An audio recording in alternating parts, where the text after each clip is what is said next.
CBI তুমি 4 দিনের মধ্যে রিপোর্ট দাও, যেন তিনি সিবিআই এর কোন কর্তা। আরে নিজেকে ভেবেছেন কি? আপনি তো একটা অভিযুক্ত, আপনি একটা আসামি।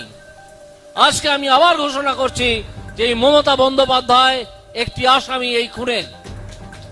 এই খুনের আসামিটিকে সিবিআই এর উচিত এখনই জিজ্ঞাসাবাদ করা এবং রাষ্ট্রপতির উচিত এখানে 356 জারি করে, 356 ধারা সংবিধানে জারি করে এই সরকারকে ফেলে দেওয়া।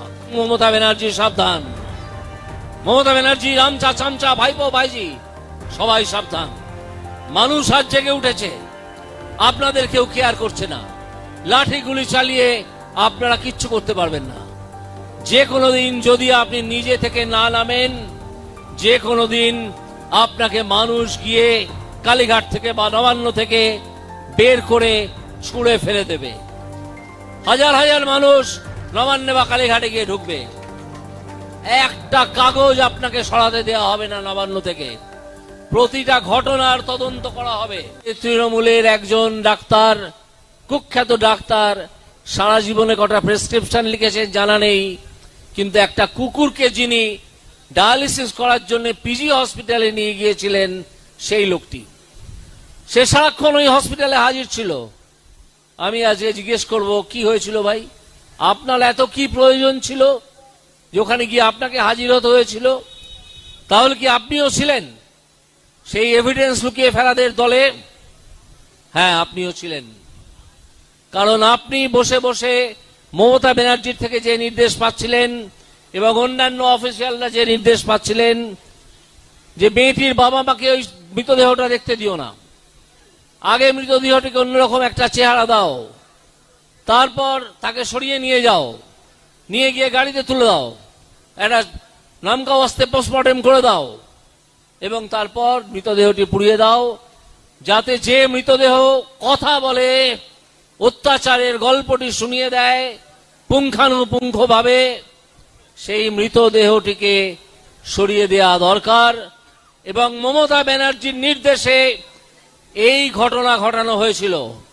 আমি আজকে এই মঞ্চ থেকে অভিযোগ করছি যে অভিযুক্তদের সিবিআই সন্দেহ করছে, যাকে ধরেছে, সে ছাড়াও মমতা ব্যানার্জিকে এবং তা সেই কুকুরের ডায়ালিসিসওয়ালা সেই ডাক্তারটিকে এখনই জিজ্ঞাসাবাদ করা প্রয়োজন।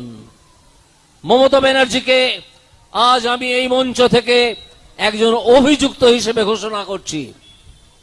আমি একজন প্রাক্তন বিচারপতি, আমি 24 বছর প্র্যাকটিস করেছি হাইকোর্টে, এরকম অনেক ঘটনা দেখেছি।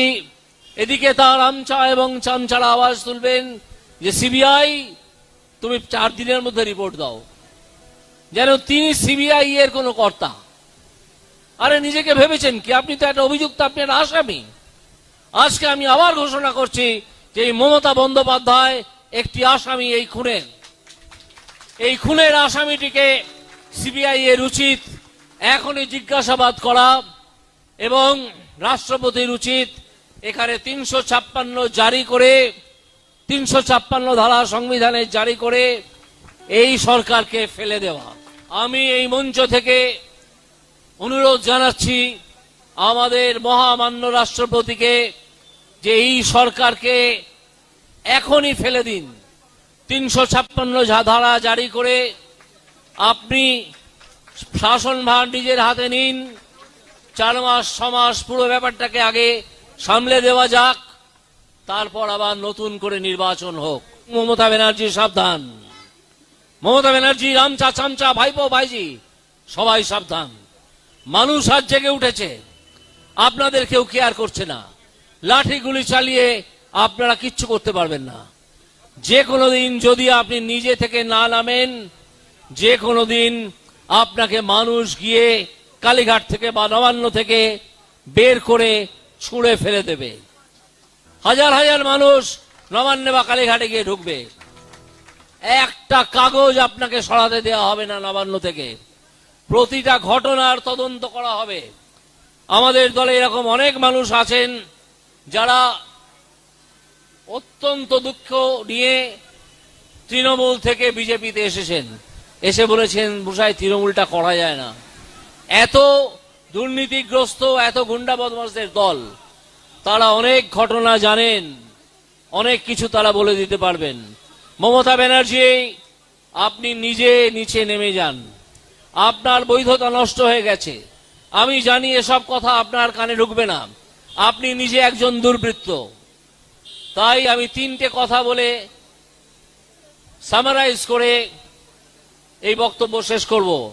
এক নম্বর হচ্ছে, এই মমতা ব্যানার্জিকে আমি একজন প্রাক্তন বিচারপতি হিসেবে অভিযুক্ত হিসেবে ঘোষণা করলাম এই খুনে। দ্বিতীয়ত, সিবিআই এর কাছে আমার দাবি অনুরোধ নয় যে আপনারা মমতা ব্যানার্জিকে নিয়ে গিয়ে আপনাদের দপ্তরে জিজ্ঞাসাবাদ চালু করুন। সঙ্গে সেই কুকুরের যে ডায়ালিসিস করানো ডাক্তার, কি মাঝি না মাল্লা কি একটা নাম, তাকে নিয়ে যান। আর তৃতীয়ত, আমি যাকে অনুরোধ করা যায়, সেই রাষ্ট্রপতি দ্রৌপদী মুর্মু, তার কাছে বার্তা পাঠালাম। এখানে মিডিয়ার অনেক মানুষ আছে, তারা নিশ্চয়ই পৌঁছে দেবেন। আমি তো ব্যক্তিগতভাবে পৌঁছে দেবই যে আজকে আমি একজন ভারতের নাগরিক হিসেবে, পশ্চিমবঙ্গের অধিবাসী হিসেবে বলতে চেয়েছি যে এই সরকারের বৈধতা নষ্ট হয়ে গেছে। আপনারা আজকে সেই বিখ্যাত আইনজীবী, তার নাম করছি না কারণ তার বিজ্ঞাপন করার জন্য আমি এখানে আসিনি, সেই বিখ্যাত আইনজীবীর ভিডিওটা শুনে দেখবেন কিভাবে নষ্ট হওয়ার কথা তিনি বলেছেন। আমরা এটা অনেক দিন ধরেই বলছি। আমাদের যে নেতৃত্বকে আপনারা সামনে দেখতে পাচ্ছেন, তারা বহুদিন ধরে বলে এসছেন যে এই সরকারটাকে আর চলতে দেওয়া উচিত নয়। আমরা তো টের পাচ্ছিলাম। দ্রৌপদী মুর্মুর কাছে, মহামান্য রাষ্ট্রপতি, তার কাছে আমি আবেদন জানাচ্ছি যে এই রাজ্য সরকারটিকে এক্ষুনি ভেঙে দিন, দিয়ে আপনি নিজের হাতে শাসনভার তুলে নিন। পুলিশ বেরিয়ে যাক, অর্থ দপ্তর বেরিয়ে যাক, শিক্ষা বেরিয়ে যাক, স্বাস্থ্য বেরিয়ে যাক এদের হাত থেকে। না হলে আমাদের কোনো মুক্তি নেই, আমাদের কোনো উপায় নেই। দ্বিতীয় পোস্টমর্টেম হওয়া দরকার ছিল। কে সে প্রশ্ন তুলবে? যে পিতামাতার সন্তান হারিয়েছে সেই দিন সকালে, তারা প্রশ্ন তুলবে না? মৃতদেহটাকে রেখে দেওয়া উচিত ছিল। ম্যাজিস্ট্রেটকে ডেকে আপনি কেন 4টের পরে পোস্টমর্টেম করতে গেলেন? কেন করলেন? এর উত্তর দিন। আমরা উত্তর চাই। আমরা সাধারণ মানুষ, আমরা আইনের কথা কিছু কিছু জানি। আপনি 4টের পর পোস্টমর্টেম হতে দিয়েছেন কেন? উপযুক্ত ম্যাজিস্ট্রেটকে ডেকে আনার কি দরকার ছিল? যদি একদিন পরে মৃতদেহটাকে দাহ করা হতো। মমতা ব্যানার্জি ভয়তে থরথর করে কেঁপেছেন যে সব ধরা পড়ে যাবে। এই কথা বলে আমি আমার বক্তব্য শেষ করছি। আপনারা উপস্থিত যারা আছেন সকলে আমার প্রণাম গ্রহণ করুন।